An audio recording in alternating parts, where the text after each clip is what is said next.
এইটা হচ্ছে আরেকটা জামা। নিজে মেক করে যদি জামা বানানো যায় তাহলে আমার মনে হয় ফিনিশিংটা আরও সুন্দর আসে। হ্যালো এভরিওয়ান, আসসালামু আলাইকুম। সাথে আছি আমি হুমায়রা। আবারও নতুন একটা ভিডিও দেখার জন্য ওয়েলকাম। আশা করি সম্পূর্ণ ভিডিওটির সাথেই থাকবা। আজকে আমি দুইটা জামা মেক করেছি কীভাবে সেটা আজকে শেয়ার করেছি তোমাদের সাথে। আর এখানে প্রচুর গরম, বুঝতে পারছো আমি ঘেমে একেবারে অবস্থায়। এইমাত্র গোসল করে আসলাম, তারপরও ঘেমে গেছি আমি। আর এই তো, আর এইটা হচ্ছে ফালাকের বাবা। এই জামাটা কক্সবাজারে গিয়েছিল, সেখান থেকে আনছে। আমার ভীষণ পছন্দ হয়েছে জামাটা, ভীষণ ভীষণ পছন্দ হয়েছে। তো আশা করি সম্পূর্ণ ভিডিওটির সাথেই থাকবা। প্রথমে সালোয়ারটা কাটিং করে নিচ্ছি। আমি আগে লং নিয়েছি হচ্ছে 38 ইঞ্চি। 38 ইঞ্চির সাইড থেকে আমি হাইয়ের জন্য নিয়েছি 15 ইঞ্চি। তো ওইভাবে নিয়ে 1 ইঞ্চি গোল করে যেভাবে কেটে নিচ্ছি আমি। ওখান থেকে পায়ের মোহরে যতটুকু নিব, পায়ের মোহরে আমি নিয়েছি এখানে হচ্ছে প্রায় 9 ইঞ্চি মতো। এভাবে সোজা ধরে কেটে নিচ্ছি। সালোয়ারটা অনেক রকম কাটিং আছে, আমি শর্টকাটভাবে এভাবে কেটে নিই। এভাবে কাটলে আমার সুবিধা হয়। আর মাজাতে আমি রাবার লাগিয়ে দিই। আর খুব সহজে, খুব অল্প সময়ের ভেতরে আমার বানানো হয়ে যায়। আর দেখতেও বেশ ভালোই লাগে। এখন বর্তমানে এই সালোয়ারগুলোই চলতেছে। আর এই তো আমার হচ্ছে পিঙ্ক কালারের হচ্ছে জামাটা, একটু চেক প্রিন্টের ভেতরে। অবশ্য যখন ফালাকের বাবা কক্সবাজারে গিয়েছিল, আমাকে ভিডিও কলে প্রত্যেকটা জিনিস আমাকে ভিডিও কলে দেখাইছে। আমি বলেছি এটা নাও, সে সেটাই নিয়েছে। আর এই কাপড়গুলোতে না মানে ছিট খুব কম থাকে। যারা আমার থেকে একটু বেশি হেলদি তাদের জন্য হবে না। হ্যাঁ? আমার থেকে মানে যারা একটু বেশি হেলদি আরকি, তাদের জন্য এই কাপড়ে হবে না। তো এখানে যেহেতু অনেক কিছু রেডি করা থাকে, গলার যে অংশটা এটা আর আমার কাটা লাগবে না। আর আমি হাতাটা খুলেই নিলাম, দেখলাম। আর এই তো কাঁধের থেকে এখানে আমি হচ্ছে 4 ইঞ্চি নিলাম হচ্ছে কাঁধে যে অংশটা, ওখান থেকে আমি আবার 7 ইঞ্চি আর্মের জন্য নিয়েছি। আর ওখান থেকে নিয়ে আমি হাতার কাপড় যেখানে যায় সেখানে রাউন্ড করে দিয়েছি। আর এখান থেকে সোজা বডির যে অংশটা আমি হচ্ছে 9 ইঞ্চি নিয়ে নিয়েছি। আর এখান থেকে যে আম আর্ম থেকে এই যেখানে মাজার পর্যন্ত, ওখানে অনেকেই আছে অনেক যার যার মতো লাগে সে তেমনটা করে নেয়। হাইটের উপর ডিপেন্ড করে কার কতটুকু লাগবে। আমি যেহেতু আ উম বেশি বলতে আমি 13-14 করেই নিই। আর এই তো, আর যেহেতু সবসময় আম আ বডি আর হচ্ছে নিচের যে পার্টটা একদম সেম হচ্ছে মেজারমেন্টটা হয়। আমি সেম মেজারমেন্টটা নিয়ে নিয়েছি। এদিকে নিয়েছি 9, 10 আর ওইদিকেও নিয়েছি 10 এভাবে। আর এক্সাক্টলি ভাবে মাপ নেওয়ার পর 1 ইঞ্চি বেশি করে কাটতে হয়। অ্যাম এই তো আমি এভাবে কেটে নিয়েছি। আ আসলে একেকজন একেক রকমের ভাবে মাপ একই। যার যতটুকু লাগবে ঠিক সে তেমন করে মাপটা নিয়ে নেয়। আর এখানে একটা কুটুস কেটে নিলাম আর ওইখানে একটা কুটুস কেটে নিলাম ২ সাইডে। যেহেতু এই ২ সাইডে মেজারমেন্টটা একটু কম বেশি হবে। আর দেখলাম যে হাতার কাপড়টা একটু লম্বা ছিল, কিন্তু একটু ওয়াইডে একটু কম ছিল। আমি আবার হচ্ছে বেশি একটা লম্বা নিই নাই। হাফ হাতা করে নিয়েছি। আর যে অংশটা বাসায় রাখলাম ওইটা দিয়ে একটু আম যে আর্মের সাইডে এটা পটে যাবে।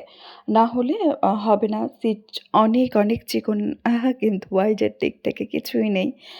তো এখান থেকে আমি ৮ ইঞ্চি আর ৩ ইঞ্চি ডিপ করে একটু রাউন্ড শেপ নিয়ে কেটে নিলাম। আর হাতার অংশটা আমি ৬ ইঞ্চি নিয়ে নিয়েছি। যতটুকু ছিল ততটুকুই নিয়ে নিয়েছি। খুব একটা বেশি কাটার প্রয়োজন পড়ে নাই। যেহেতু কাপড়ের পরিমাণটা খুবই কম ছিল।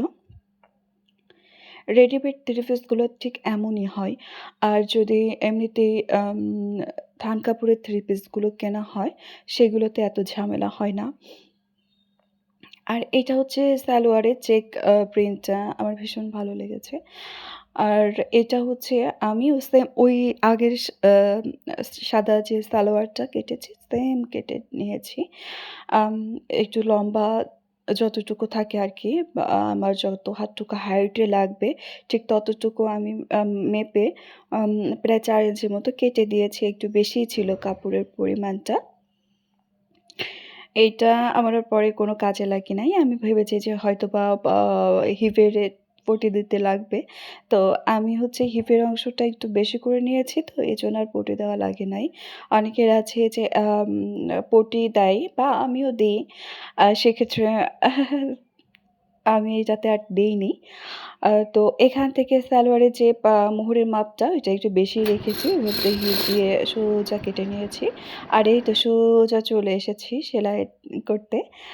তো এই তো ঝটফট করে সেলাই করে নিচ্ছি। আমি হয়েছে কি, একদিনে ২ টা জামা কেটেছি আর একদিনে ২ টা জামা বানিয়েছি। এমন করে।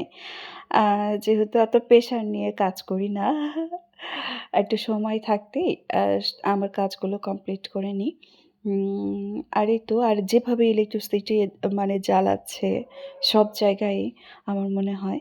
আর আমার তো মেশিনটা মোটরে চালাই। তো কারেন্টের উপর ডিপেন্ড করে আমার কাজটা। আমি কাজ করতে, করতেই কারেন্ট চলে গেল। তখন তো আমার বসে থাকা লাগতেছে। এভাবেই। আর আর পেস্ট কালারের যে জামাটা ছিল ওইটা আগেই কেটে নিয়েছি। ওইটা একটু স্টোনের ছিল, একটু ভারী কাজ ছিল। তো এটা একটু, আসল কথা কি, জামা সেলাইয়ের পরে আ সেলাই খুলে তুমি ঠিক করতে পারবা। যখন একবার কাটা হয়ে যাবে তখন তুমি কিন্তু কোনো রকমেই আবার ঠিক করতে পারবা না, ভুল হয়ে গেলে কাপড়টা এমন। আ আমি যখন কাজ শিখেছি তখন অনেক, অনেক মাথার ভেতরে যেত না। মানে কাজটা শিখেছি, মাথার ভেতরে কিছুতেই যেত না। আর আমি কাজ শেখার আগে মেশিন আমার আব্বু আমাকে কিনে দিয়েছিল। তো ওই মেশিনটা আর এখন নেই। আম জীবনের সাথে সবকিছুই পরিবর্তন হয়ে যায় সময়ের সাথে। সময়ের সাথে জীবনটা পরিবর্তন হয়ে যায়। তো এই মেশিনটা আমার কাছে, আমি যখন ঢাকাতে আসি তারপর থেকেই মেশিনটা আমার কাছে। মেশিনটা আমার ছিল না। রিসেন্ট আমার হয়ে গেছে মেশিনটা। এই মেশিনটা অনেক আগের। একটা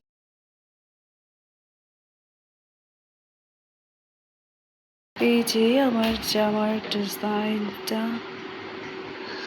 আর এই যে সবকিছু মিলিয়ে ঘেমে গেছি। এই তো আমার জামার ফাইনাল লুক। প্রিন্টটা বেশ সুন্দর। সব কিছু মিলিয়ে কেমন হয়েছে অবশ্যই বলবা। আর আমার জামার ফাইনাল লুক। গোসল করে আসছি মাত্র, চুল এখনো ভেজা, দেখা যাবে।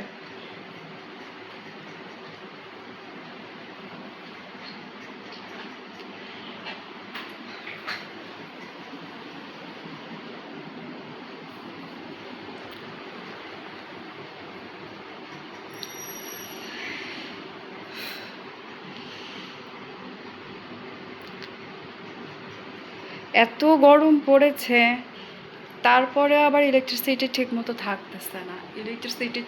থাকতেছে না। আর সব কিছু মিলিয়ে আমার জামার কালারটা আমার বেশ সুন্দর লাগতেছে। আর দেখাচ্ছি ফাইনাল লুকটা।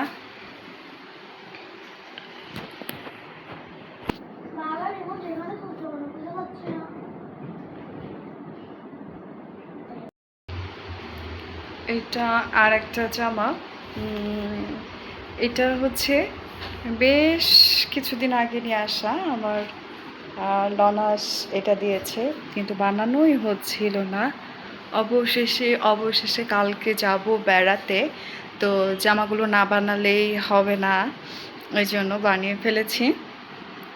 জামাটা শীতে নিয়ে আসছে, শীত কি গেছে আজকে বেশ কিছুদিন আগে শীত গেছে, আর আমি এখন জামা বানাচ্ছি।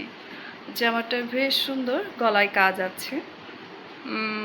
আর এটা হচ্ছে সাদা আর আকাশি কালারের ভিতরে।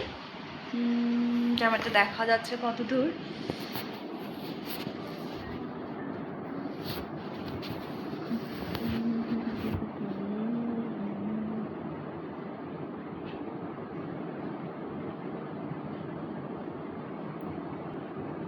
এই তো অলমোস্ট 2টা জামা বানানোই আমার কমপ্লিট হয়ে গেল। আর সব কিছু ঠিকঠাক থাকলে কালকে যাচ্ছি আমরা বেড়াতে।